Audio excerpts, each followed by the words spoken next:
नमस्कार,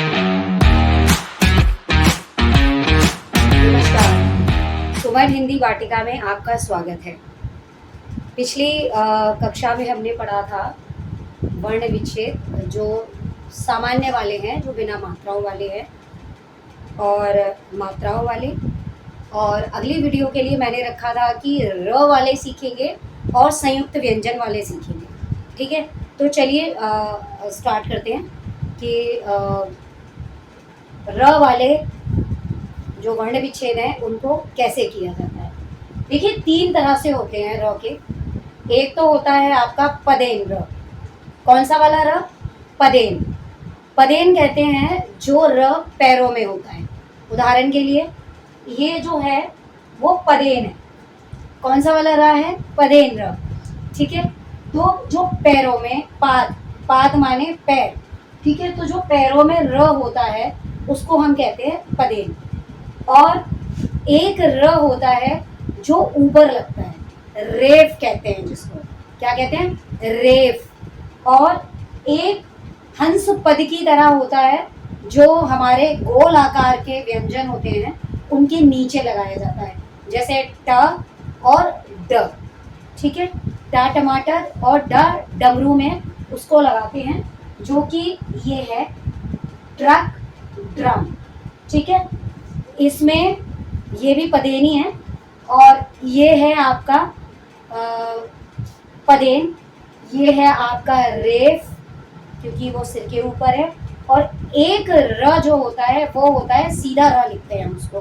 कुछ हम ज़्यादा उसमें कुछ करते नहीं हैं, हम सीधा र लिखते हैं, जैसे कि न र म।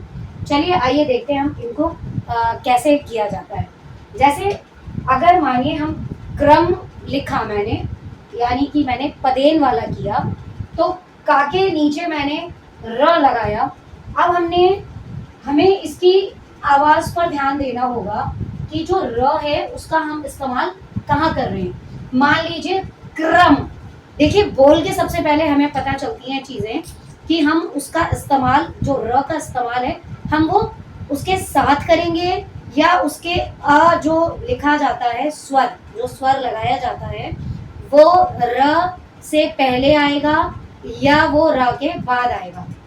मान लीजिए ये लिखा है क्रम, ठीक है, कर कर कर क्रम, तो क और र दोनों साथ साथ आ रहे हैं। जब क और र साथ साथ आएंगे तो जो इसका स्वर है अ, ठीक है, क्योंकि इसमें क के मात्रा तो कोई है नहीं, तो उसमें क्या आएगा? र आएगा, तो उसके साथ आएगा। जैसे क र अ। अब अ जो है वो हमने अ के बाद लगाया, क्योंकि क के साथ ही र की आवाज़ आ रही है, इसलिए हम अ को, यानी कि जो स्वर है उसका मात्रा तो है नहीं तो स्वर आ ही होगा, तो अ को हम र के साथ लिखेंगे और म लिखेंगे म अ, क्रम। ठीक है, और एक होता है हमारा एक मैंने आपको नहीं बताया, मेरे दिमाग से निकल गया, वो होता है री ऋषि वाला। ठीक है, तो उसको अभी हम प्रयोग करना सीखेंगे। सबसे पहले हम ये देखें, अब ये तो हमारा आया क र अ, यानी कि जो पदेन में होगा वो हमेशा अ से पहले र लगेगा। पदेन वाला कहाँ लगेगा? अ से पहले।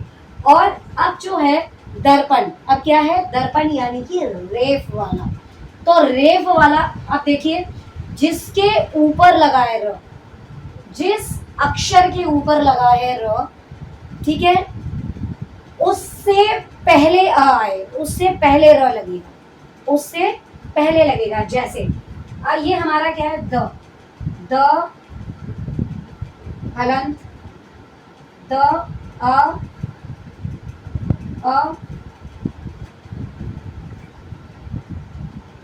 र। अब ये जो है जिस अक्षर के ऊपर रा रहेगा उससे पहले वो रा का इस्तेमाल हम करेंगे। ठीक है, तो ये पाके, चूंकि ये पा के ऊपर रा लगा हुआ है तो इसलिए हम कहाँ लिखेंगे रा इसको? द र, प अ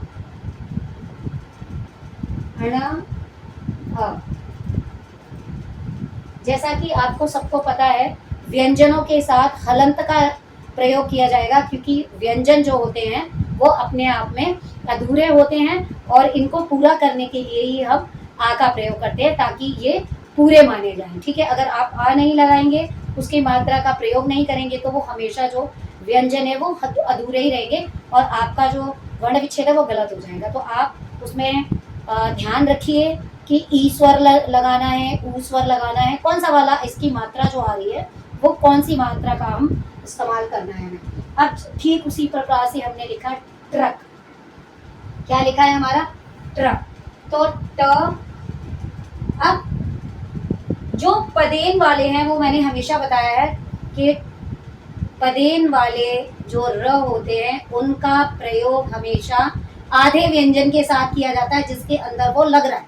मान लीजिए अगर का के पैरों में लगा हुआ है तो का के साथ ही लग जाएगा र, धा के साथ लगा है तो धा के साथ लग जाएगा, माँ के साथ लगा है तो वो माँ के साथ लग जाएगा। यानी कि जिस अक्षर के पैरों में वो र लगा होगा तुरंत उसके बाद ही र आएगा और उसके बाद ही हम अ की आ जो स्वर है उसको पूरा करने के लिए हम आ का प्रयोग करेंगे। ठीक है, तो ट्र, अ, क, अ, ट्रक हुआ ये।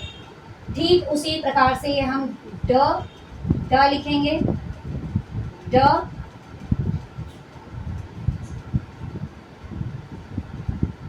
गलत हो गया, ड, र,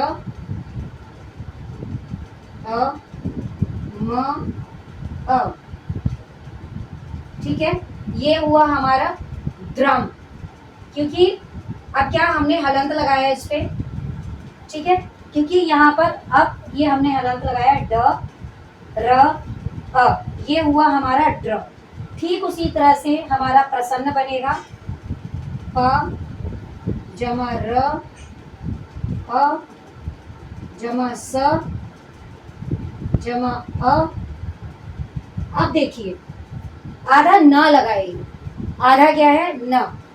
आधे ना को हम हमेशा कैसे लिखते हैं? आधे ना को हम पूरा लिखेंगे, लेकिन आधे ना का मतलब है कि उसमें हम हलंत लगाएंगे। तो वो अक्षर जो है जिसे आप आधा लिखना चाहते हैं बस उसमें ये करिए, उसको पूरा लिखिए। पूरा लिखने के बाद में उसको आप उसके नीचे हलंत लगा दीजिए। वो अक्षर आधा माना जाएगा जब तक आप उसमें स्वर का इस्तेमाल नहीं करते, जैसे छोटा आ, बड़ा आ, छोटी ई, बड़ी, इन चीज़ों का आप इस्तेमाल नहीं करते हैं, तब तक वो आधा ही माना जाएगा। इस बात को मैं बार बार आपको इसलिए बता रही हूँ ताकि आपको ध्यान रहे और आप अपने वर्ण विच्छेद बिल्कुल सही तरीके से करें। ठीक है, स, न, फिर न लिखेंगे और तब हम जाके आ लगाएंगे, क्योंकि ये वाला जो न है वो ये न है, ये वाला जो न है वो पूरा न है। चूंकि यहाँ पर पूरा न है तो हम इसके साथ आ का प्रयोग करेंगे। मेरे ख्याल से इतना आपको सबको समझ आ गया होगा। अब ये देखिए विदर्भ, व, अब वा पे ई की मात्रा, तो वी, द, अ। मैंने बताया था कि जब भी जिस अक्षर के ऊपर रेफ की मात्रा होगी उसको उससे पहले हम आ लगाते हैं, र लगाते हैं। उससे पहले हम क्या लगाते हैं? र। वि, द, र, भ, विदर्भ। क्या हो जाएगा ये अक्षर हमारा? विदर्भ। ये विदर्भ। अब है हमारा धर्मा, ध, अ, र, म, आ। आप अब ये आ यहाँ पर बड़ा आ आएगा। बड़ा आ क्यों आएगा? क्योंकि यहाँ पर बड़े आ की मात्रा है, आ का डंडा लगा हुआ है, इसलिए हम बड़े आ का प्रयोग करेंगे। ठीक है, नरम। अब ये देखिए ये तो बिल्कुल सादा है, न, र, अ, म। ठीक है, ये हमने लिखा नरम। अब व्यवधान, आधा अक्षर, क्योंकि आपको परेशानी ना हो इसलिए मैंने आधे अक्षर का बताया है। व, य, व, ध, आ, न, अ। व्यवधान। ठीक है, ये हमारा बना व्यवधान, यानी कि ये हमारे री ऋषि वाले हुए, सॉरी ये हमारे र वाले हुए जिसमें हमने रेफ सीखा और हमने पदेन सीखा। अब एक रहता है हमारा री ऋषि वाला। वो री ऋषि का हम कैसे करते हैं, देखिए री ऋषि की जो मात्रा होती है वो होती है, अब माने मैंने लिखा कृषक,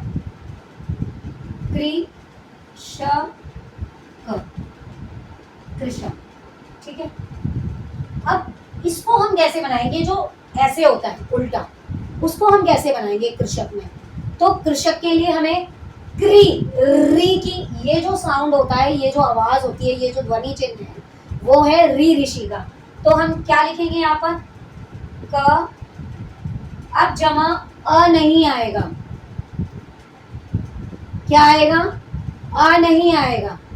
ठीक है, क्यों नहीं आएगा, क्योंकि अ की जगह हम री इस्तेमाल कर रहे हैं। क्या कर रहे हैं, री भी स्वर है, री भी आपको बता दूं आपकी जानकारी के लिए कि जो री है वो स्वर के अंतर्गत आती है, इसलिए हम अ का इस्तेमाल नहीं करेंगे, हम इसमें सीधा री ऋषि का प्रयोग करेंगे। क्री